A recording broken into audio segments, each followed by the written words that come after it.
Magandang araw, Pilipinas. Ito ang Radyo 5 Balita. Ngayon ay ika-26 ng Nobyembre taong kasalukuyan. Ako si Zaira Jerusalem, ang inyong tagapagbalita. Ako si Hanami S. Anog. Ngayon, tutukan natin ang lagay ng klima at mga kalamidad sa bansa. Patuloy ang epekto ng climate change, mas mainit ang tag-init, mas malakas ang ulan, at mas mabilis ang pagbabago ng panahon. Sa mga baybaying lugar, patuloy ang banta ng bagyo at storm surge. Ilang pamilya ang inilikas bilang pag-iingat.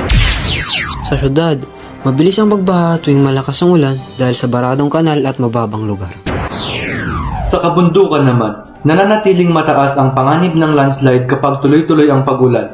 At nang ito ay pinalalala ng climate change, kailangan natin ng maayos na paghahanda at disiplina. Ang maikling paalala, maghanda ng emergency kit, makinig sa opisyal na anunsyo at agad lumikas kapag may babala. Ako si Rhea Bautista, salamat sa pakikinig sa Radyo Kaligtasan.